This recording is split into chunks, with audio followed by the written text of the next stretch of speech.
मंडळी चला हवा येऊ द्या या कार्यक्रमाने निरोप घेतल्यानंतर निलेश साबळे कलर्स मराठीवर हसताना हसायलाच पाहिजे हा नवा कोरा कार्यक्रम घेऊन प्रेक्षकांच्या भेटीला आले आहेत। या नव्या कार्यक्रमामध्ये चला हवा येऊ द्या या कार्यक्रमामधील बरेचसे जुने कलाकार दिसत आहेत, मात्र श्रेया बुगडे, भरत गणेशपुरे आणि सागर कारंडे हे कलाकार नसल्याने प्रेक्षक सध्या या कार्यक्रमावर नाराजी व्यक्त करताना दिसत आहेत। तर या नव्या कार्यक्रमामध्ये श्रेया बुगडे, भरत गणेशपुरे, सागर कारंडे आणि कुशल बद्रिके यासारखे कलाकार का नाही असा प्रश्न जेव्हा निलेश साबळे यांना विचारला त्यावेळी या सर्वांवरती निलेशने भाष्य केलं आहे।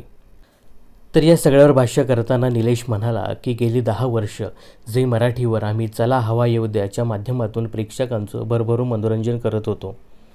यानंतर झी मराठीकडनं आम्हाला या कार्यक्रमानंतर 8 ते 9 महिने ब्रेक घेत असल्याचं सांगितलं। तसा कॉन्ट्रॅक्टही आमच्याकडनं करून घेण्यात येणार होता, परंतु माझ्यातल्या कलाकाराला एवढे महिने मी थांबवू शकत नव्हतो, त्यामुळे माझ्यासह काही कलाकारांनी त्या कॉन्ट्रॅक्टवर सही केली नाही। मात्र श्रेया बुगडे, भरत गणेशपुरे आणि कुशल बद्रिके या तिघांनी त्या कॉन्ट्रॅक्टवर सही केली आहे।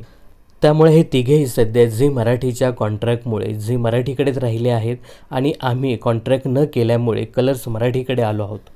तर झी मराठीच्या करारावर सही केल्यामुळे कुशल बद्रिके, श्रेया बुगडे आणि भरत गणेशपुरे हे कलाकार कलर्स मराठीच्या हसताना हसायलाच पाहिजे या कार्यक्रमामध्ये दिसत नाही।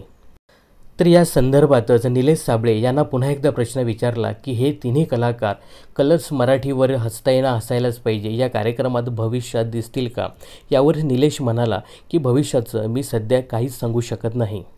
तर मंडळी, तुम्ही सुद्धा भरत गणेशपुरे, श्रेया बुगडे आणि कुशल बद्रिके या तिघांनाही या नव्या कोऱ्या कार्यक्रमात मिस करता का हे कमेंट्स करून नक्की सांगा।